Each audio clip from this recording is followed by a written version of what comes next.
하나님께서 건강의 은혜를 주실 줄로 믿습니다. 자, 오늘 본문 말씀을 가지고 요한계시록 강의 32번째 시간으로 일곱 대접 재앙의 서막이라는 제목으로 함께 은혜를 나누겠습니다. 함께 우리 제목을 따라 하시겠습니다. 일곱 대접 재앙의 서막. 한 번 더 따라 합니다. 일곱 대접 재앙의 서막. 예, 고맙습니다. 사랑하는 여러분, 우리는 지난 시간까지 요한계시록 11장부터 14장의 말씀을 우리가 꽤 오랜 시간 동안 보았습니다. 요한계시록 11장부터 14장까지는 일곱 번째 나팔이 불면서 시작되는 일곱 대접 재앙의 계시의 말씀 이전에 우리 주님께서 따로 또 이렇게 첨부해서 계시해 주신 말씀입니다. 우리가 살펴보아서 알다시피 간단하게 핵심 내용만 말씀을 드리면 그 내용이 무엇이었냐?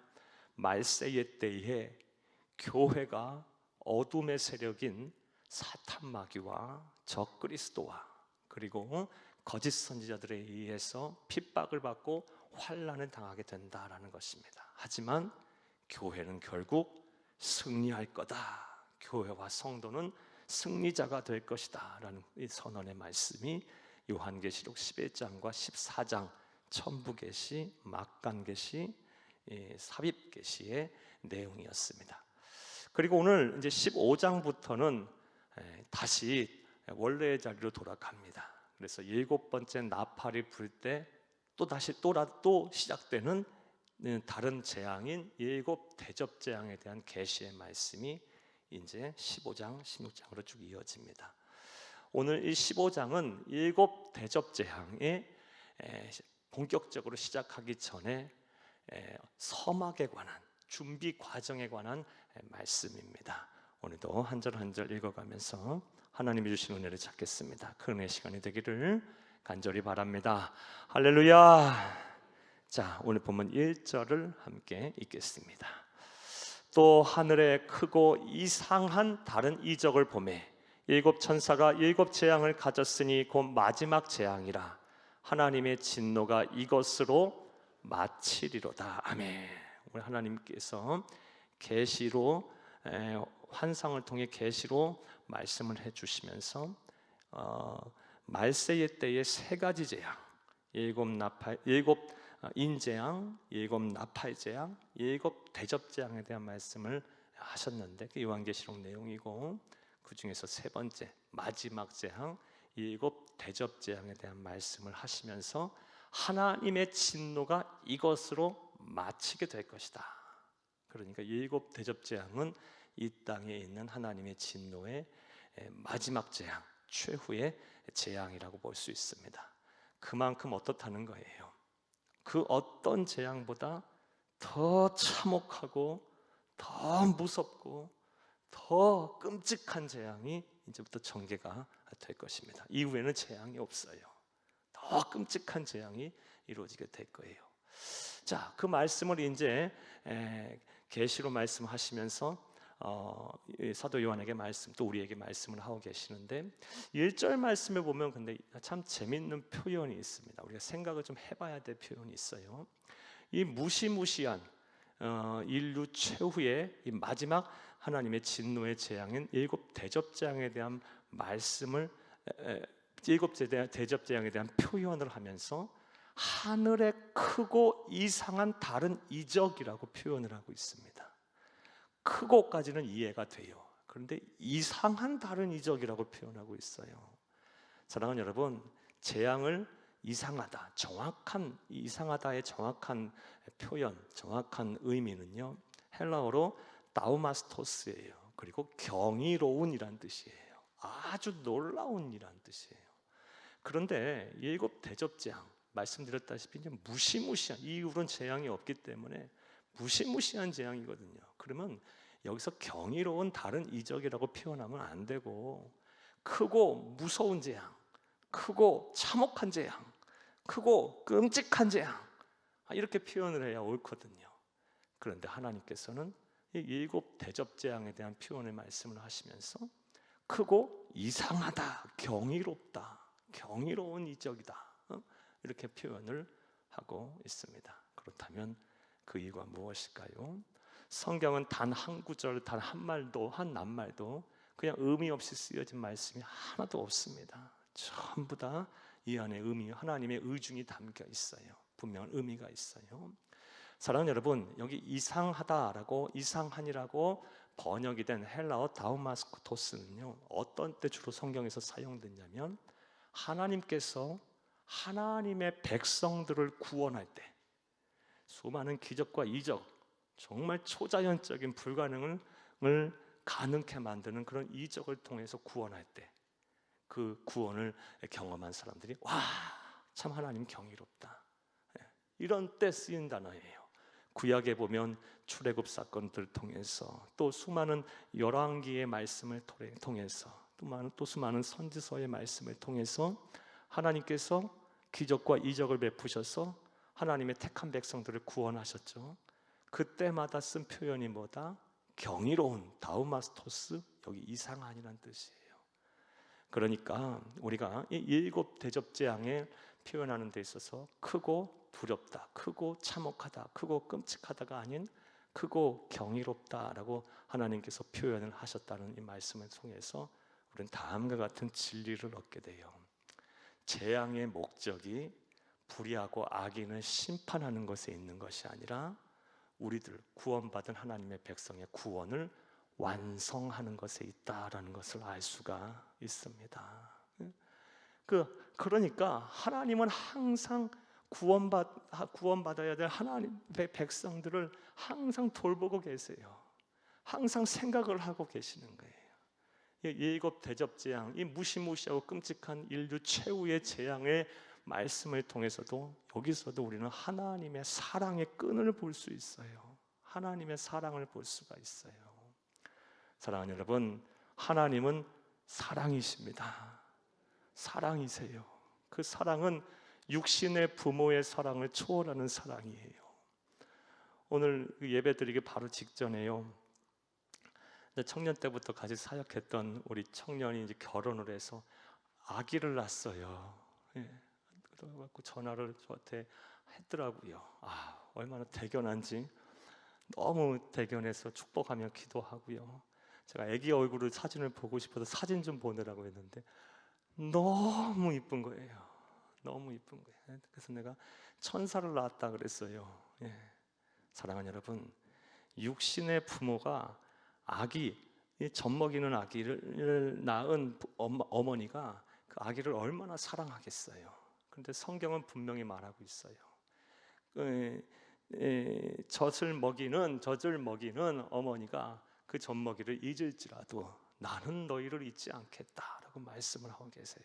그리고 너의 이름은 내 손바닥에 새겨 너를 기억하겠다라고 말씀을 하고 계세요. 그러니까 그 어떤 육신의 부모의 사랑도 초월하는 사랑이 바로 우리 하나님 아버지의 사랑입니다. 우리가 섬기는 하나님께서 그런 분이에요. 여러분, 이 하나님의 사랑을 의심하지 마세요. 그리고 의심하지 말고 내 것으로 삼는 거야. 내가 누리면 되는 거예요. 그 하나님의 사랑의 문으로 들어가셔서 사랑의 바다 속에서 막 헤엄을 치세요. 충만해지세요. 그리고 계속 그 사랑을 묵상하세요. 그래서 여러분의 삶에, 여러분의 인격에 하나님의 사랑이 충만하게 나타나도록 여러분 노력을 하시기를 바랍니다. 할렐루야. 우리는 15장 1절 말씀을 통해서도 이 하나님의 사랑을 볼 수 있어요. 재앙의 목적이 온 인류를 구원하는 데 있지 악인과 불의한 자를 심판하는 데 있지 않다라는 것을 알 수가 있어요. 그래서 하나님께서는 일곱 대접 재앙을 표현할 때 크고 이상한 경이로운 이적이다라고 이렇게 기록을 하고 있습니다. 할렐루야. 자, 1절 되셨죠? 자, 이제 2절부터 4절까지 말씀을 이제 먼저 보겠는데요. 2절부터 8절까지 내용 전체 말씀 먼저 드리면요. 2절부터 이제 8절까지는 일곱 대접 재앙이 이제 시작되기 전이에요. 마지막 재앙이에요. 이후에는 재앙이 없어요. 무시무시한 재앙이에요. 끔찍해요. 참혹해요. 이후에 말씀드리겠지만 이때는요, 구원받을 기회조차도 없어요. 전도할 기회도 없고 성도들이 교제할 기회도 없어요. 그냥 심판받는 거예요. 오로지 하나님의 진노만 있을 뿐이에요. 무시무시한 재앙이 시작되기 전에 천국에서 준비하는 것들이 있어요. 천국에서 준비하는 과정에 대한 내용에 대한 말씀이고, 크게 두 부분으로 나눌 수가 있는데 2절부터 4절까지가 한 부분이고 5절부터 8절까지가 두 번째 부분입니다. 오늘 이렇게 나누어서 여러분에게 강의를 하겠습니다. 큰 은혜의 시간이 되기를 간절히 바랍니다. 할렐루야. 먼저 2절과 4절을 보겠는데 간단히 말씀 드릴게요. 마지막 7 대접 재앙이 시작되기 전에 천국에서 무엇이 있느냐? 그곳에서 재앙을 받지 아니한 하나님의 백성, 끝까지 믿음을 지킨 하나님의 백성들은 그 재앙을 받지 않고 뭐 한다? 천국에서 하나님의 보좌 옆에 서서 찬송을 불러요. 찬송을 부르는 내용이에요. 그 내용이 바로 2절부터 4절까지의 말씀입니다. 역시 한 절 한 절 읽어가며 은혜를 나누겠습니다. 그런 시간 되길 바라입니다. 자, 2절을 함께 읽겠습니다. 또 내가 보니 불이 섞인 유리바다 같은 것이 있고 짐승과 그의 우상과 그의 이름의 수를 이기고 벗어난 자들이 유리바닷가에 서서 하나님의 검은 고를 가지고, 아멘. 가만히 놔둬보세요. 사랑하는 여러분, 요한계시록은 묵시문학이고 또 계시문학이기 때문에 다양한 그림 언어, 상징 언어로 쓰여 있다고 말씀을 드렸습니다. 계시록 말씀을 읽을 때는 머릿속으로 잘 그림을 그려야 돼요. 내가 보니, 환상으로 봤어요. 불이 섞인 유리바다 같은 것이 있답니다. 천국 안에 있는 모습이에요. 그러니까 마지막 7 재앙을 시작하기에 앞서서 하나님께서 보여주신 환상 가운데 하나인데요. 또 무엇을 봤어요? 먼저는 불이 섞인 유리바다 같은 것을 보았고, 그 다음에 짐승과 그의 우상과 그의 이름의 수를 이기고 벗어난 자들을 봤어요. 여러분 머릿속으로 그리고 계시죠? 그 자들이 봤어요. 그리고 그런 사람들이 유리바닷가에 서서 하나님의 검은 고를 가지고 있는 것을 봤어요. 자기 검은 고가 아니라 하나님의 검은 고를 갖고 있는 것을 봤어요. 이 세 가지 그림이 머릿속에 다 그려져야 돼요. 대충요, 대략적으로. 자, 이 그림들 하나하나에 대한 이미지에 대한 계시의 말씀에 대한 이제 해석을 한번 해보겠습니다. 또 내가 보니 불이 섞인 유리바다 같은 것을 보았어요. 불이 섞인 유리바다 같은 것이 의미하는 바가 뭘까요? 여러분, 성경에서 유리바다, 천국의 유리바다라는 말이 나오면요, 하나님의 영광이라고 해석을 하면 좋아요. 하나님의 영광, 하나님의 영광이에요. 바다는 광활하고요, 그 광활한 바다가 유리가 투명해요. 하나님의 영광, 하나님의 광채, 넓고 크고 그 측량할 수 없는 하나님의 광채, 하나님의 영광, 이렇게 표현하시면 유리바다는 좋습니다. 자, 그런데 그 유리바다에 불이 섞였다. 불은 뭘 의미하냐? 심판을 의미해요. 그러니까 이게 어떻게 해석을 하는 게 좋으냐? 앞서 마지막 7 대접 재앙, 인류 최후의 재앙이에요. 하나님의 진노의 끝이에요. 끝장판이에요. 그 재앙이 여기서 불을 의미하는 거예요. 그 재앙이 끝난 이후에 하나님의 영광만이 온 세상에 가득하게 될 거다라는 의미로 해석을 하면 됩니다. 이해되셨습니까? 불이 섞인 유리바다는 뭘 의미한다? 7 대접 재앙이 아주 무시무시한 재앙, 불이 섞인 재앙, 그 무시무시한 재앙이 끝난 이후에 오로지 하나님의 영광만이, 하나님의 크고 높은 광채만이, 빛난 광채만이 온 세상에 가득할 거다. 이 환상을 본 거예요. 이해되셨습니까? 이것을 환상으로, 계시의 말씀으로 본 거예요. 자, 그 다음에 2절에서 또 본 게 뭡니까? 그의 우상과 그의 이름의 수를 이기고 벗어난 자들을 봤어요. 그 짐승과 그의 우상과 그의 이름의 수를 이기고 벗어난 자들은 또 누구를 말하는 걸까요? 사랑하는, 이제 여기를 보겠습니다. 우리는 이미 짐승과 그의 우상과 그의 이름의 수를 이기고 벗어난 자들에 대해서 공부를 했어요. 그렇죠? 어디서 봤습니까? 요한계시록 13장 그리고 14장 1절에서 봤어요. 요한계시록 13장 말씀에 보게 되면 이제 사탄의 하수인들인 적그리스도와 또 거짓 선지자들이 이제 마지막 때에 말세가 되면 어떻게 합니까?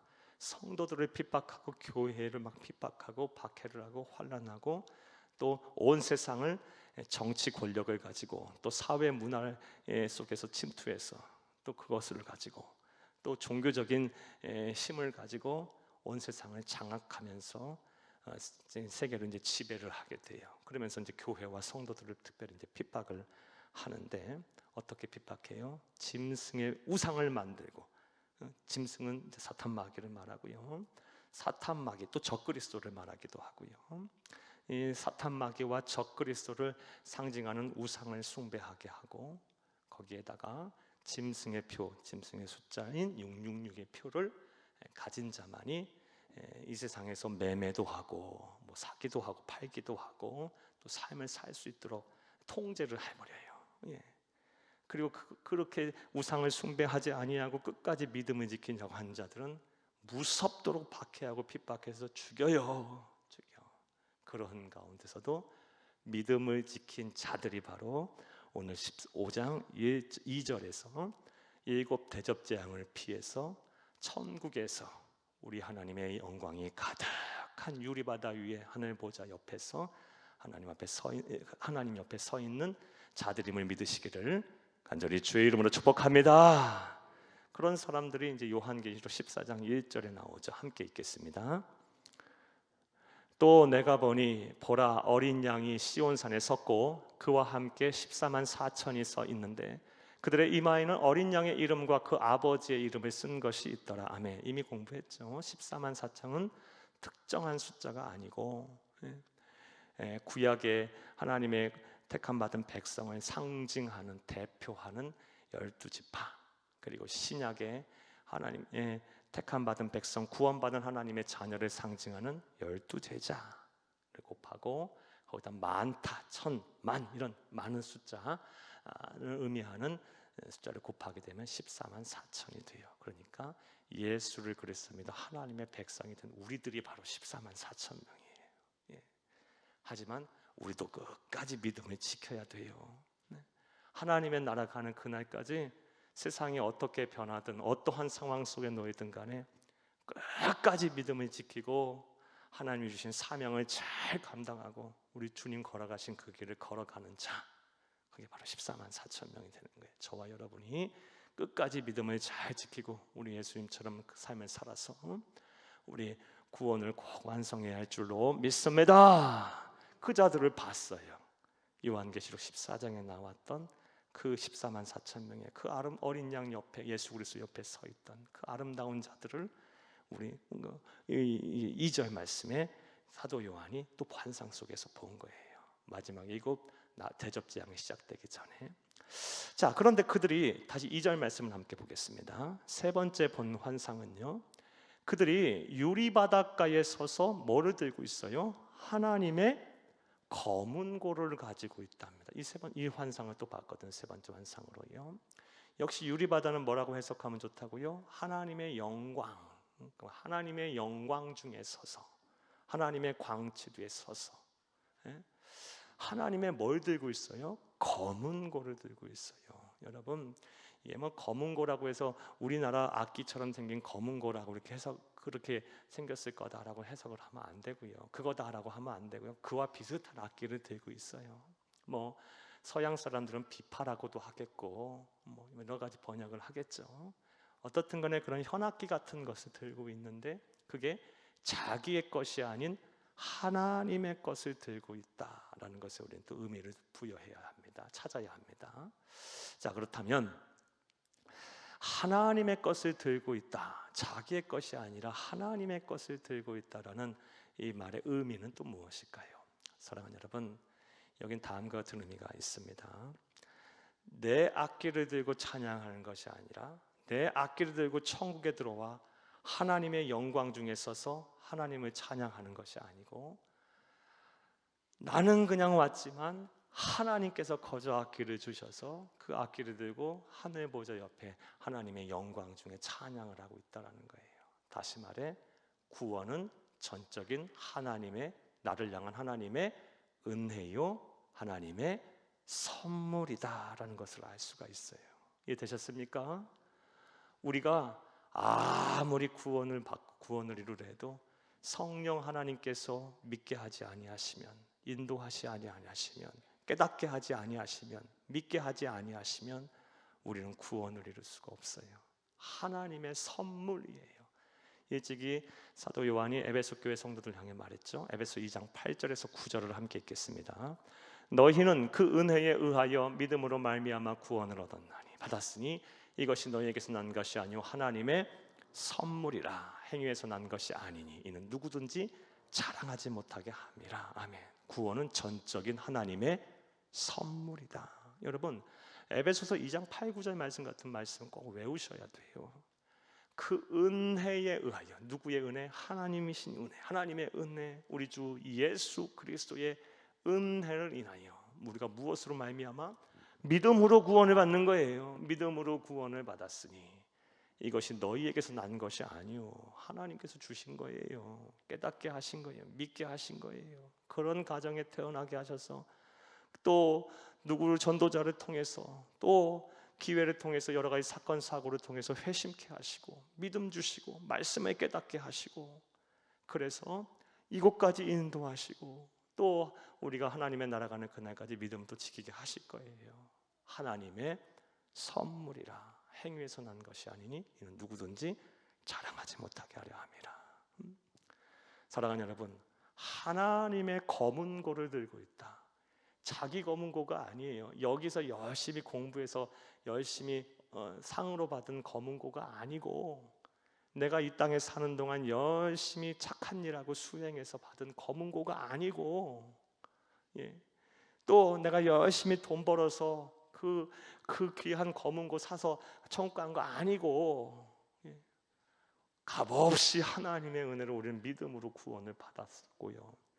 받고 나서 천국에 가서 하나님의 영광 중에 하나님의 주신 그 검은고를 들고 이제 하나님을 찬양하는 자가 된 거예요. 자, 이해되셨습니까? 이런 말씀이 2절의 말씀에 대한 해석입니다. 자, 사도 요한이 본 환상을 좀 정리를 다시 한번 해보겠습니다. 지금 하나님께서는 이제 15장 말씀에서 선포를 하셨어요. 이제 마지막 재앙이 시작될 거다. 이 재앙은 내 진노의 마지막 결정이다, 판이다, 최후의 재앙이다, 7 대접 재앙이 시작될 거다라고 선언을 하시고 나서 사도 요한으로 하여금 천국에서 어떤 일이 일어나는지부터 싹 보여주었어요. 이 7 대접 재앙 전에 천국에서 어떤 환상을 먼저 보여주셨습니까? 불이 섞인 유리바다를 보게 하셨어요. 하나님의 영광, 또 불은 심판을 의미한다 그랬죠. 이 대재앙이 끝난 이후에 오로지 하나님의 영광만이 온 세상에 충만할 것임을 하나님께서 미리 계시하셨고, 그리고 하늘 보좌에 있는 끝까지 믿음을 지킨 이 14만 4천 명의 성도, 구원받은 하나님의 백성이 서 있는 것을 보았으며, 그들이 하나님이 주신 검은고, 하나님이 주신 전적인 은혜의 산물인 구원을 얻은 자들이 주신 하나님의 선물인 검은고를 들고 서 있는 것을 보았습니다. 자, 이제 검은고 들고 하나님 보좌 앞에 섰으니 이제 뭐 해야 합니까? 그들이 뭐 해야 돼요? 찬양을 해야죠. 그 찬양하는 내용이 이제 3절과 4절의 내용입니다. 우리 3절을 먼저 읽겠습니다. 하나님의 종 모세의 노래, 어린 양의 노래를 불러 이르되 주 하나님 곧 전능하신 이시여 하시는 일이 크고 놀라우시도다. 만군의 왕이시여 주의 길이 의롭고 참되시도다. 4절, 주여 누가 주의 이름을 두려워하지 아니하며 영화롭게 하지 아니하오리까? 오직 주만 거룩하시니이다. 주의 의로우신 일이 나타나셨음에 만국이 와서 주께 경배하리이다 하더라. 아멘. 다시 3절을 보겠습니다. 자, 그들이 부르는 노래의 제목이 나와요. 그러니까 저와 여러분이 또 천국에 가서 부르게 될 노래의 제목이에요. 그 노래의 제목이 뭡니까? 모세의 노래, 어린 양의 노래예요. 저와 여러분도 다 우리 14만 4천 명이 될 줄로 믿습니다. 끝까지 믿음을 지키시기를 간절히 주의 이름으로 부탁합니다. 꼭 우리 그렇게 돼야 돼요. 저와 여러분이 하나님의 보좌 옆에 서서 우리 부르게 될 노래, 그 노래가 무엇입니까? 모세의 노래, 어린 양의 노래. 제목은 다르지만 내용은 같은 내용이에요. 자, 그럼 그 모세의 노래는 뭐고 어린 양의 노래는 뭘 말하는 걸까요? 모세의 노래는 성경에 이미 나왔어요. 출애굽기 15장 1절과 2절을 함께 읽겠습니다. 이때에 모세와 이스라엘 자손이 이 노래로 여호와께 노래하니 일렀으되 내가 여호와를 찬송하리니 그는 높고 영화로우시며 말과 그 탄자를 바다에 던지셨음이로다. 2절 여호와는 나의 힘이요 노래시며 나의 구원이시로다. 그는 나의 하나님이시니 내가 그를 찬송할 것이요 내 아버지의 하나님이시니 내가 그를 높이리로다. 아멘. 사랑하는 여러분, 출애굽기 15장 전체 말씀은요, 모세가 그의 회중들과 이스라엘 백성들과 함께 부른 노래에 대한 내용이에요. 이 모세와 이 온 이스라엘 회중이 어떠한 연유로 이런 노래, 이런 찬송을 부르게 됐냐면 홍해 바다를 건넌 직후예요. 홍해 바다를 건넌 직후. 홍해 바다는 죽음을 상징해요. 그렇죠? 여러분, 평균 수명 깊이가요 300m가 넘어요. 여러분, 그 바다가 갈라졌어요. 동풍이 불어서 양쪽에 벽이 생겼어요. 그리고 약 200만 명 넘는 사람이 아무 문제 없이 건넜어요. 그리고 다 건넌 이후 이집트의 군대가 쫓아왔을 때 바다가 다시 합쳐져서 모든 사람들을 쫓았던 사람들을 다 수장시켰어요. 그리고 나서 부른 노래예요. 어마어마한 기적을 본 거예요.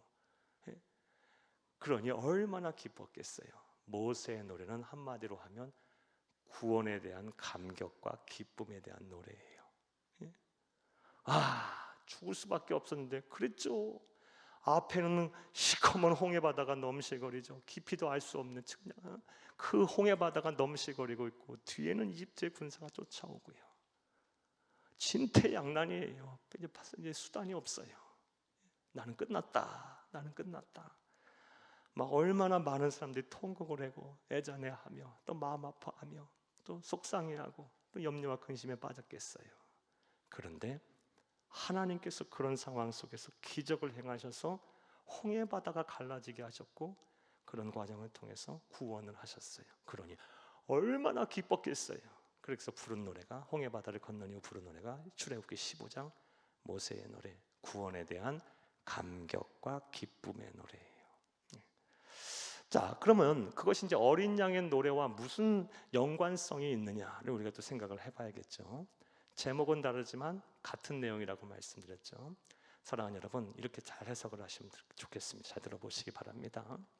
구약은 신약을 예표합니다. 항상 구약은 신약의 그림자와 같아요. 그러니까 구약을 잘 이해하지 못하면 신약의 말씀 또한 이해할 수가 없는 거예요. 우리 그리스도인들은 구약은 율법이다 이렇게 혹자들은 하면서 구약은 버려야 된다, 옛날 말씀이다, 우리와 상관없는 유대교인들이 믿는 말씀이다 이렇게 생각하면 안 되고요. 구약과 신약은 하나님이 주신 신구약 66권은 하나님이 주신 우리의 말씀이에요. 진리이자 정경이에요. 구약은 신약을 예표합니다. 앞서 말씀드린 대로 홍해 바다는요 죽음을 예표해요. 그리고 모세를 통해서 인도함을 받았죠. 모세는 우리 구주 예수님, 어린 양을 예표해요. 우리는요 우리의 힘과 능력으로는 이 죽음의 바다를 건널 수가 없어요. 우리가 무엇으로 죄와 사망의 권세를 이기겠습니까? 방법이 없는 거예요. 전혀 방법이 없는 거예요. 그런데 우리 구주 예수님, 어린 양이신 구약의 모세가 예표한 그 어린 양이신 우리 구주 예수님을 따라갔더니, 그분을 믿고 따라갔더니, 그분에게 내 삶을 맡기고 내 생명을 맡기고 그분을 믿었더니 어떻게 됐어요? 죽음의 바다를 건넜어요. 죄와 사망의 권세를 깨뜨리고 우리가 구원을 받은 거예요. 이해되셨어요? 이런 맥락에서 보게 되면 모세의 노래와 어린 양의 노래는 같은 내용인 거예요. 구원에 대한 감격과 기쁨에 대한 노래예요. 사랑하는 여러분, 천국에서 우리가 부르게 될 노래, 모세의 노래, 어린 양의 노래, 구원에 대한 감격과 기쁨에 대한 찬송이에요. 그러니까 또 이런 적용도 돼요. 우리가 천국에서만 그 노래를 불러야겠습니까?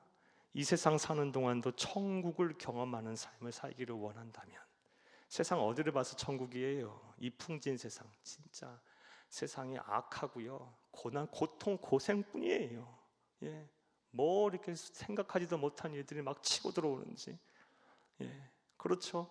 한 곱이 넘기면 또 한 곱이 있고, 또 한 곱이면 또 한 곱이 있고, 뭐 나아질 기미도 안 보이고요. 때로는 막 그래요. 그리고 막 이해할 수 없는 일이 막 나에게 막 생기고요. 갑자기 아프고요. 갑자기 막 어려움이, 가정에 어려움이 생기기도 하고요. 또 남들 다 걱정하지 하는 일도 나는 막 심하게 걱정을 해야 할 수도 있고요. 참 사는 것이 재미가 없을 때가 많아요. 사랑하는 여러분, 그런데도 불구하고 하나님의 백성은 이 세상 사는 동안도 천국을 경험하고 살아야죠. 가능해요. 천국에서 하는 찬양을 이 세상에서도 하시면 되는 거예요. 날마다 구원에 대한 감격과 기쁨을 묵상하세요. 그리고 그것에 대해서 찬송을 하세요. 나를 구원하신 하나님께 찬송, 나를 구원하신 우리 주 예수님의 그 사랑에 대한 희생에 대해서 찬송, 영광을 돌리고 높이고 이렇게 찬송을 하세요. 구원에 대한 감격과 기쁨이요, 우리 가운데 살아있다면요, 우리가 이 세상 사는 동안 참 즐거울 거예요. 이러한 은혜와 실천이 저와 여러분 가운데 있기를 간절히 주의 이름으로 축복합니다. 3절 말씀에 우리가 천국에서 부르게 될, 또 우리 이미 앞서간 우리의 성도들, 그리고 이후에 우리도 따라올 그 수많은 14만 4천 명의 선택받고 구원받은 하나님의 백성이 일곱 대접재앙 앞에서 부르게 될, 대접재앙을 받지 않고 부르게 될 그 영광스러운 찬송이 뭐다? 모세의 노래, 어린 양의 노래다, 제목이. 그리고 주된 핵심의 내용은 구원에 대한 감격과 기쁨이다라는 거였어요. 자, 3절과 4절 말씀은 뒤이어서 이제 그 노래에 대한 가사죠. 가사. 우리 3절과 4절을 다시 한번 읽겠습니다. 3절과 4절. 하나님의 종 모세의 노래, 어린 양의 노래를 불러 이르되 주 하나님 곧 전능하신 이시요 하시는 일이 크고 놀라우시도다. 만군의 왕이시여 주의 길이 의롭고 참되시도다. 4절. 주여 누가 주의 이름을 두려워하지 아니하며 영화롭게 하지 아니하오리까? 오직 주만 거룩하시나이다. 주의 의로우신 일이 나타냈음에 만국에 와서 주께 경배하리이다 하더라. 아멘. 하나님을 엄청 높이고 있죠. 엄청나게 막 칭찬하고 있고 오로지 하나님께 막 영광을 막 돌리고 있어요. 구원에 대한 감격과 기쁨의 노래를 제대로 부르려면요, 하나님을 높이는 거예요. 여러분, 물론 전도 목적으로 내가 받은 은혜, 또 타인이 받은 이 간접적인 간증으로 쓰인 가사로 만들어진 노래, 참 우리 마음이 싱숭생숭하게 만들잖아요. 그런데 정말 예배에서 우리가 또 더 삶의 자리에서 더 많이 불러야 할, 주로 불러야 될 찬양은요, 구원에 대한 감격과 기쁨의 찬양은요, 하나님만을 높이는 거예요. 하나님께 영광을 돌리는 거예요. 그의 크고 위대하심, 그가 행하신 모든 선한 일들, 나를 향한 구원에 대한 그 놀라우신 기적을 막 높이는 거예요. 여러분 그렇게 해보세요. 그러면 하나님이 기뻐하세요. 저는 부족하지만 그런 경험을 참 많이 했어요. 많이 했어요. 이 찬송을 이렇게 부를 때 하나님의 이름을 막 높이는 찬양을 막 큰 소리 들고 손 들고 하면요, 하나님의 영광이, 하나님의 영이 내 삶을, 인격을 확 지배해서 그냥 세상과 나는 간 곳 없고 그냥 구속하신 주만 바라보게 하시는 경우가 참 많아요. 어떻게 저에게만 주실 은혜겠어요? 여러분, 우리 모두에게 주실 은혜예요. 우리의 감정을 싱숭생숭하게 만드는 그런 타인의 간증과 또 여러 감화 감동을 받은 찬양도 좋아요. 전도 목적으로, 선교 목적으로, 또 내 마음을 동력화하고 또 내 마음의 위로를 받기도 좋아요. 하지만 정말 하나님의 은혜를 받기를 원한다면요, 정말 하나님이 주시는 그 구원의 감격과 기쁨을 온전히 이 세상에 사는 동안 누리기를 원한다면 하나님만을 높이는 찬양을 많이 불러보세요. 많이 불러보세요. 하나님께 막 오로지 막 영광과 찬송을 보내는 찬양을 불러보세요. 그러면 하나님께서 주실 거예요. 반드시 주실 거예요. 막 마음이 막 뜨거워지고요. 막 주 하나님 지으신 모든 세계, 이 마음 속에 그리워볼 때 막 그런 찬양 불러봐요. 막 거룩 천지 만물을 창조하신 우리 주로다. 막 그런 찬양, 성삼위 하나님의 일체를 찬양하는 그런 찬양을 막 불러보세요. 막 여러분의 영혼이 하나님의 영이 충만하게 임할 거예요. 그것이 바로 구원의 감격과 기쁨의 노래, 우리가 천국에서 앞으로 부르게 될, 그리고 우리보다 앞서간 성도들이 지금 부르고 있고 또 우리 후에 성도들이 부르게 될 찬양의 내용의 가사입니다. 가사. 이러한 것을 볼 때 3절과 4절 말씀을 볼 때 우리가 예배를 어떻게 드려야 하는지도 알 수가 있어요. 적용점을 좀 더 찾는다면 예배를 어떻게 드려야 할까? 예배는요, 우리가 이 세상에 사는 동안도 할 거고 천국에 가서도 예배는 드릴 거예요. 물론 이런 형식과 격식이 있지는 않겠죠. 그리고 하나님의 말씀인 성경이 굳이 필요도 없죠. 하나님 말씀 직접 들으면 되니까. 그리고 그래서 굳이 기도하고 그럴 필요도 없어요. 왜요? 하나님께서 우리 모든 것을 만족하게 이미 하셨으니까. 오로지 너무나도 기쁨과 너무나도 큰 감동을 가지고 우리 주님과 더불어서 막 찬송하고 막 축제를 벌일 거예요. 이 세상에 사는 동안 우리가 예배를 어떻게 드려야 하는지 이미 어느 정도 말씀을 다 드렸는데, 하나님만을 다 집중하면서 그분께 영광을 돌리는 것이 우리의 예배자의 참된 자세임을 믿으시기를 간절히 주의 이름으로 축복합니다. 축복합니다. 참된 예배는 우리가 아닌 오직 하나님께 집중하며 그를 높이는 것이다. 한번 따라해 보겠습니다. 참된 예배는 우리가 아닌 오직 하나님께 집중하며 그를 높이는 것이다. 여러분, 이제 예배를 이런 마음으로, 이런 자세로 한번 드려보세요. 오자마자 그냥 죄송합니다. 뒷자리에 앉으신 분들 폄하하는 거 아닙니다. 저 뒷자리에 앉아서 그냥 누구 머리가 어떻네, 또 옷은 뭐 입었네, 그리고 주보 만지작거리다가 스마트폰 쳐다보다가, 그리고 황금목 뒤적뒤적 하다가, 목사가 한 말 있으면 들을 말 있으면 고개 끄덕이고, 웃긴 얘기하면 가끔 웃고, 그러다가 저 성전문을 나서는 예배가 아닌, 여러분, 하나님께 집중해서 예배를 한번 드려보세요. 집중해서, 하나님께 집중해서 예배를 드려보세요. 예전에 지금 소천하신 권사님이 계시는데, 제가 예전에 새벽 예배 전도사 때 운행할 때 그 권사님이 저에게 이런 말씀을 하시더라고요. 목사님, 제가 예배를 잘 드리는 법 알려줄까? 전도사님 그때는 저한테 알려주신대요. 그래서 네, 어떻게 예배를 드립니까? 그랬더니 말씀의 은혜를 받아야 돼. 그러면서 그 권사님이, 우리 원로 목사님 말씀 전하실 때 항상 이렇게 했대요. 3가지 단어를 계속 연상을 했대요. 목사님, 나, 성령님. 목사님, 나, 성령님. 계속 성령님께 집중하고 목사님 말씀 집중하고 또 내 자신을 하나님께 드립니다. 계속 딴 생각 안 하고 목사님, 나, 성령님, 목사님, 나, 성령님 하면서 그 권사님 예배들 그렇게 들으셨다면서 전사님 이렇게 예배드리면 예배 잘 드릴 수 있어 저한테 그러더라고요. 깨달은 바가 있었어요. 사랑하는 여러분, 하나님께 집중하여 예배를 잘 드리셔서 참된 예배의 성공자가 다 되시기를 간절히 주의 이름으로 축복합니다. 그러면요, 행여 조금의 실수가 있어도, 예배에 실수 있을 수 있죠. 좀 부족한 면이, 인간적인 면이 보여도 아무 문제가 안 돼요.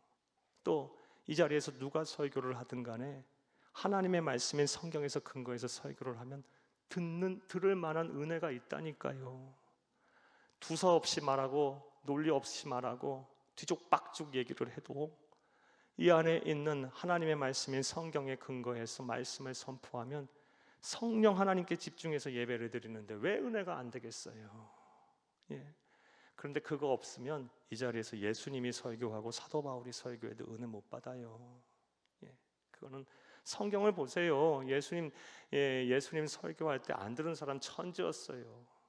어떻게 하면 책 잡을까? 어떻게 하면 꼬투리 잡을까? 그것만 생각했던 바리새인들 천지였어요. 또 사도 바울 설교할 때 유두고라는 사람은요 졸았어요. 떨어져 죽었어요.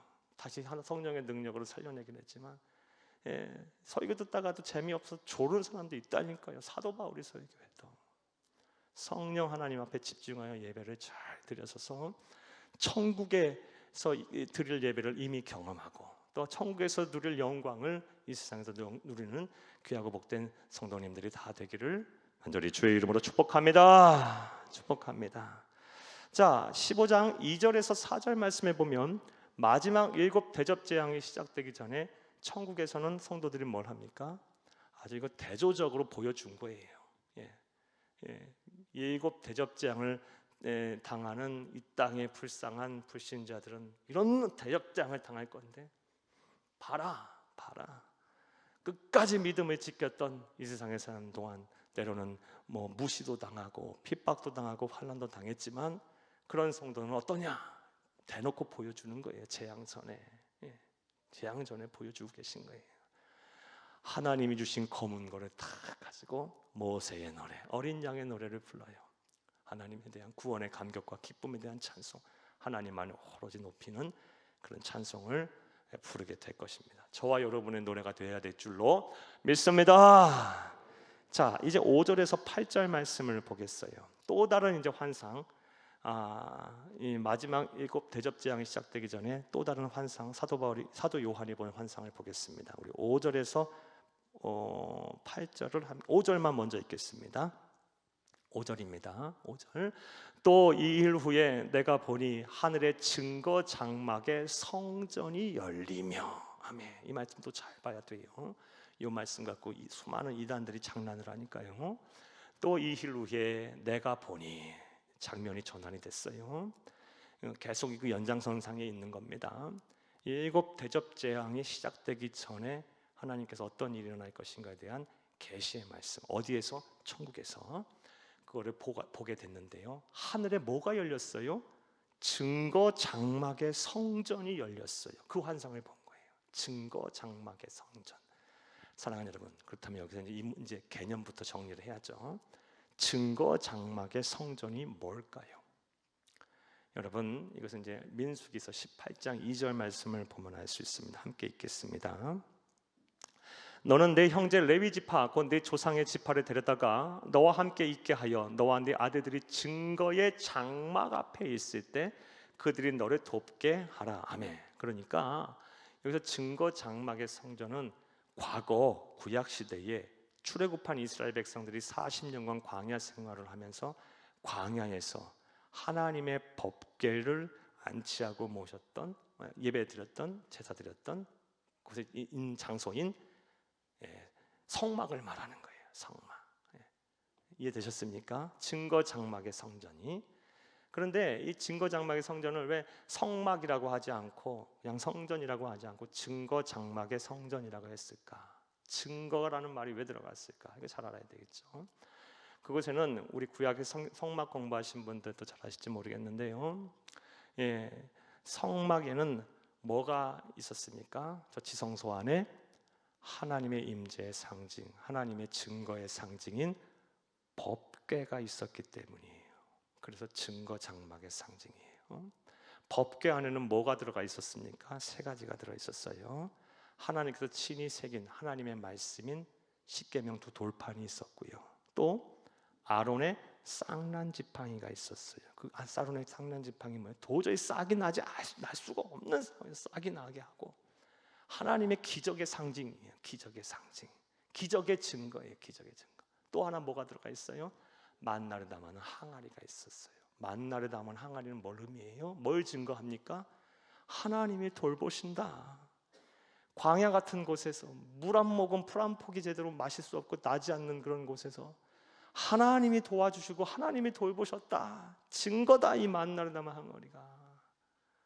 그거를 담아놓은 이 법궤가 성전, 성막에 있었기 때문에 증거 장막의 성전이라 부르는 거예요. 이것이 이제 오늘날 우리에게 어떻게 적용이 되느냐? 구약의 성막은요, 구약의 성전도 다 마찬가지예요. 오늘날 이 지상에 있는 교회의 원형이에요. 그러니까 증거 장막의 성전이 바로 지상에 있는 모든 교회들을 말하는 거예요. 그런데 이단들은 이거를 쏙 돌려서 자기들만이 증거 장막의 성전이다라고 말들을 하죠. 성도를 미혹해요. 대표적입니다. 신천지의 플레임이 뭐예요? 신천지 예수교 증거 장막 성전이에요. 이해되셨습니까? 예, 그들만이 증거 장막의 성전이 아니고요. 구약의 성막과 성전은 오늘날 예수 오실 때까지 이상에 존재한 모든 로컬 처치들의 원형이에요. 원형. 그렇기 때문에 우리가 증거 장막 성전이에요. 자, 그러면 이런 생각을 해볼 수가 있어요. 이 증거 장막의 성전으로서의 이 교회들이 그 기능을 온전히 발휘하려면 그게 교회다운 거 아니겠어요? 그러면 어떻게 해야 할까? 우리가 무엇을 해야 할까를 고민하지 않을 수가 없어요. 뭘 해야 할까요? 증거 장막 안에, 법궤 안에는 뭐가 들어있었어요? 하나님의 말씀의 증거인 십계명 돌판이 있었어요. 그럼 뭐가 있어야 된다는 거예요? 오늘날도 우리가 증거 장막의 성전으로서 교회가 교회다워지려면 하나님의 말씀이 교회 안에 충만해야 돼요. 말씀의 은혜가 막 있어야 돼요. 막 말씀의 은혜가 있어야 돼요. 이 강단에서 선포되는 메시지가 강력해야 되고요. 하나님의 말씀, 진리의 말씀이 막 선포가 돼야 돼요. 그러면 교회다워져요. 예. 또 사랑하는 여러분, 법궤 안에는 뭐가 있었다고요? 아론의 쌍난 지팡이와 만날담 항아리가 있었어요. 이거는 하나님의 인도하심과 돌보심과 하나님의 함께하심 기적의 증거예요. 기적의 증거. 성도님들이 성령 충만하여서 성령 하나님께 주시는 기적들을 막 체험하셔야 되는 거예요. 그게 증거가 돼야 되는 거예요. 이해되셨습니까? 그러면 교회가 교회다워지는 거예요. 증거 장막의 성전다워지는 거예요. 그래서 사람들이 볼 때 와, 저 교회 성도들은 막 저런 은혜를 받았어, 저런 하나님의 돌보심을 받았어, 저런 하나님의 살아계심을 체험했어, 저게 저 사람을 받은 사람의 삶의 증거야, 하나님의 살아계심의 증거야. 막 이렇게 될 때 그 교회는 증거 장막의 성전으로서의 사명을 잘 감당하고 있는 것입니다. 저는 이 말씀 묵상하고 오늘 오후에 공부하면서 그런 생각을 많이 했어요. 우리 성도들 예수 오실 때까지 우리 교회 예수 오실 때까지 우리 교회는 우리 말씀의 강단에서 막 은혜가 넘치는 말씀이 계속해서 선포되어지고, 우리 성도님들은 그것이 또 이제 증거가 되고 하나님의 살아계심의 증거가 되고, 또 우리 성도님들은 성령 충만해서 우리 모든 예수 오실 때까지 우리 교회 문턱을 드러내는 모든 성도들이 다 복을 받아서 기적을 체험하고, 그것이 우리 성도들의 이제 하나님의 살아계심의 증거가 다 되기를, 세상 사람들이 볼 때 와, 저 성도를 보니, 저 교회 다니는 성도를 보니 저런 복을 받았다고 하는 증거가 되기를 간절히 소망하고 그런 기도하는 마음으로 오후를 보내다 왔어요. 사랑하는 여러분, 이런 복이 저와 여러분의 복이 되고 우리 교회의 복이 되기를 간절히 주의 이름으로 축복합니다. 자, 다시 5절 말씀으로 돌아가 보겠습니다. 또 이 일 후에 내가 보니 하늘의 증거 장막의 성전이 열리며, 이 땅에 있는 성전이요, 저 어디에도 있어요? 하나님의 보좌에도 있어요. 천상교회, 천상의 교회가 있는데 그 문이, 근데 중요한 거는 뭐가 어떻게 됐다는 게 중요해요? 열렸다라는 게 중요한 거예요. 활짝 열렸어요. 이게 중요한 거예요. 사랑하는 여러분, 성전의 문이 닫히면요, 못 들어가면 무슨 의미가 있어요? 그 안에 말씀의 은혜가 충만하고 그 안에 들어가게 되면 성령 충만하여 하나님의 살아계심의 증거가 된들, 저 성전 문이 꽉 닫혀서 내가 못 들어간다면 무슨 의미가 있어요? 그런데 구원받은 하나님의 백성들에게 그냥 활짝 열어놔 버렸어요. 열려졌어요. 언제? 이 마지막 때, 이 재앙이 임할 때 활짝 열려 있음을 보게 됐어요. 천국에서 이미 열려 있어요. 사랑하는 여러분, 그렇다면 이 하늘의 증거장막의 성전, 하늘 성전이 이렇게 활짝 열리게 된 동기, 계기라고 할까요? 어떻게 해서 그렇게 활짝 열리게 됐을까요? 우리 이런 말씀도 한번 보겠습니다. 히브리서 8장 1, 2절을 함께 읽겠습니다. 지금 우리가 하는 말의 요점은 이러한 대제사장이 우리에게 있다는 것이라. 그는 하늘에서 지극히 크신 이의 보좌 우편에 앉으셨으니 성소와 참 장막에서 섬기는 이시라. 이 장막은 주께서 세우신 것이요 사람이 세운 것이 아니니라. 아멘. 누구에 대한 설명이에요? 우리 주 예수 그리스도에 대한 설명이에요. 그분이 대제사장이면서 장막, 증거장막, 하늘 성전에 계시다는 거예요. 그분이 세우셨다는 거예요. 우리 주 예수 그리스도께서 대제사장이 되셨기에 그 하늘 장막이 모든 성도들에게 활짝 열린 거예요. 이해되셨어요? 우리 주 예수 그리스도께서 우리를 위해서 그렇게 희생하시고 대제사장이 되셔서 단번에 하나님과의 중보자가 되셨고 죄와 사망의 권세를 깨뜨리고 하나님과 우리 사이에 막힌 담을 다 허무셨기 때문에, 그래서 하늘에 있는 증거장막의 성전문이 활짝 열린 거예요. 누구의 공로? 예수 그리스도의 공로로. 예수 그리스도의 공로로. 예수 그리스도의 공로로 하늘나라에 가는 거고, 예수 그리스도의 공로로 그 하늘 성전에 들어가서 우리 주님 보좌 옆에서 뭐 하는 거예요? 모세의 노래, 어린 양의 노래, 하나님이 주신 검은 그릇 하면서 그 영광스러운 찬양을 부르는 겁니다. 이 땅에는 무서운 대재앙이 있을 거고.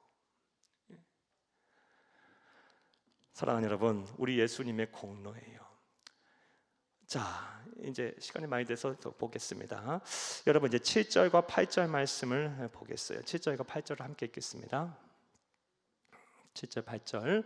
내 생물 중에 하나가 영원토록 살아계신 하나님의 진노를 가득히 담은 금 대접 7을 그 7 천사들에게 주니 하나님의 영광과 그 능력으로 말미암아 성전의 연기가 가득 차매 7 천사의 7 재앙이 마치기까지는 성전에 능히 들어갈 자가 없더라. 아멘. 이 7, 8절 말씀도 잘 봐야 돼요.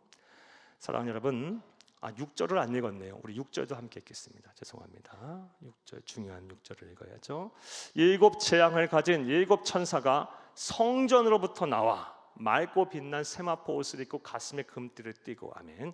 자, 어떤 환상을 보게 됩니까? 성전이 활짝 열린 것을 보았고요. 거기에서 7 천사가 나왔어요. 이제 마지막 재앙을 실행할 7 대접 재앙을 실행할 천사가 나왔습니다. 그리고 중요한 말씀은요, 이제 8절이에요. 여러분 8절을 함께 읽겠어요. 8절입니다. 하나님의 영광과 능력으로 말미암아 성전의 연기가 가득 차매 7 천사의 7 재앙이 마치기까지는 성전에 능히 들어갈 자가 없더라. 아멘. 성전문을 활짝 열어놨는데요, 요 7 대접 재앙을 시작할 쯤에 대해서는 어떻게 성전에 들어갈 자가 아무도 없다라는 거예요. 이게 뭘 의미하고 뭘 말씀하시는 걸까요? 두 가지 의미가 있어요. 성전으로부터 7 대접 재앙을 수행할 7 천사가 나왔고요. 그 천사가 나와서 이제 하나님의 영광 중에 7 대접 재앙을 실행할 때가 되자 성전문에 누구도 들어갈 수 없어요. 이게 뭘 의미할까? 두 가지 의미가 있습니다. 첫 번째 의미는요, 하나님의 최종 심판, 7 대접 재앙은 누구도 막을 수가 없다라는 거예요. 저지할 수가 없다. 문을 닫아 버렸어요. 출입 금지. 7 대접 재앙 이제 할 거야. 예. 누구도 막을 수가, 저지할 수 없어요. 일사에 무서운 대환란과 재앙이 있을 거예요. 그리고 또 다른 영적인 의미, 우리가 찾아야 될 의미는요, 이 누구도 들어갈 수 없다라는 말의 의미 안에서 찾을 수 있는, 하나님이 하시는 일에 대해 저지할 수 없다라는 것은 이제부터는 뭐다? 오로지 뭐만 있을 뿐이다? 하나님의 진노와 심판만 있을 뿐이에요. 앞서 7 나팔 재앙, 7 인재앙 때는요, 구원을 받을 기회가 간혹 있었어요. 예, 순교의 피를 흘리면서라도 구원을 받을 수 있었어요. 또 복음을 전하는 자들이 있었어요. 예, 끝까지 살아남아서 믿음을 지키고 하나님의 말씀의 순결을 지키려는 성도들이 있었어요. 그런데 이제는 그마저도 하나도 없어요. 이제는 오로지 심판과 하나님의 진노만 있을 뿐이에요. 이때가 반드시 올 겁니다. 자, 마지막 재앙 때는요, 이런 날이 반드시 올 거예요. 그때는 구원을 받을 기회가 없어요. 전도할 기회도 없고요, 어떻게 살아날 기회가 없어요.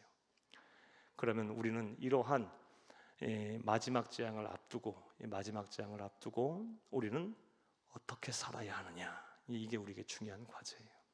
먼저 지금의 시대가 어떤 시대인지를 알아야죠. 지금 우리는 일곱 대접 재앙의 시대는 아니지 않습니까? 우리의 시대가 지금 어떤 시대인지 확인해 볼게요. 고린도후서 6장 2절 말씀입니다. 이르시되 내가 은혜 베풀 때에 너에게 듣고 구원의 날에 너를 도왔다 하셨으니 보라 지금은 은혜 받을 만한 때요 보라 지금은 구원의 날이로다. 아멘. 감사하죠. 감사하죠. 예. 물론 이 자리에 계신 모든 분들, 그리고 예배 드리시는 모든 분들 삶의 자리에서 일곱 재앙이 시작하기, 일곱 인재양, 일곱 재앙이 시작하기 전에 이미 들림 받아서 또 공중 어린 양의 혼인 잔치에 참여함으로 우리가 하나님의 보좌에서 함께 우리가 하나님께 찬양할 것이 분명합니다. 자, 그러나 만약 그렇지 못하다면 참 안타까우고 참 힘든 일이겠죠. 이 세상에 살아남아서 누군가는 일곱 인재양, 일곱 나팔 재앙, 또 거기서 살아남은 자는 또 일곱 대접 재앙까지 받아야 되니까요. 얼마나 힘들겠어요. 우리가 지금은 은혜의 시대를 살고 있어요. 구원의 시대를 살고 있어요. 참 감사한 일이에요.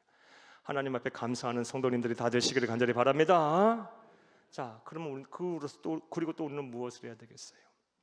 사랑하는 여러분, 시간이 지나면요 반드시 이 은혜의 시대가 닫혀져요. 끝이 나요. 구원받는 날이 반드시 끝나게 돼요. 그때가 오기 전에 내 사랑하는 자녀, 부모, 형제, 이웃, 친척 구원해야 되지 않겠어요? 예. 인류의 종말이 아니라면 개인의 종말도 와요. 예.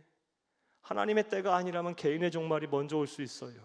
어떻든 간에 개인의 종말이든 뭐 인류의 종말이든 간에요, 어떻든 간에 무시무시한 재앙을 피할 수가 없는 거예요. 무시무시한 심판을 피할 수가 없는 거예요. 그때는 다시 돌이킬 수가 있는 것이 아니에요. 어떤 기회를 잡을 수가 있는 것이 아니에요. 우리 가톨릭에서 말하듯이 뭐 연옥에 가서 뭐 여기서 죽은 자들을 위해서 성도들이 선행하고 뭐 열심히 기도하면 그들이 성인의 공로로 뭐 연옥에 있다가 천국 가는 거 아니에요. 한 번 죽는 것은 사람에게 정한 것이고 그 이후에는 심판이 있다 그랬어요. 그 날이 오기 전에 우리는 뭐 해야 합니까? 예수 믿으라고 해야 돼요. 구원받게 해야 돼요. 열심히 전도해야 합니다. 열심히 선교해야 돼요. 따라서 하나님의 말씀으로 무장이 된 사람들은요 반드시 이 종말론적 신앙관을 안 가질 수가 없거든요. 그러면 또 어떤 반응을 보이게 돼요? 결론적으로는 전도와 선교, 영혼 구원에 대한 이 목마름이 없을 수가 없어요. 그게 하나님의 말씀이니까요. 그게 우리 주님이 원하시는 바니까요. 그게 우리에게 성경의 일관성 있게 우리에게 말씀하시는 하나님의 명령이시니까요. 사랑하는 여러분, 우리는 이 말씀에 순종해서 그날이 오기 전에, 돌이킬 수 없는 후의 날이 오기 전에, 대재앙이 오기 전에, 개인의 종말 또 인류의 종말이 오기 전에 우리가 부지런히 복음을 전하여 한 영혼이라도 더 구원하는 그런 성도들이 다 되어야 할 줄로 믿습니다. 자, 들으신 말씀 생각하시며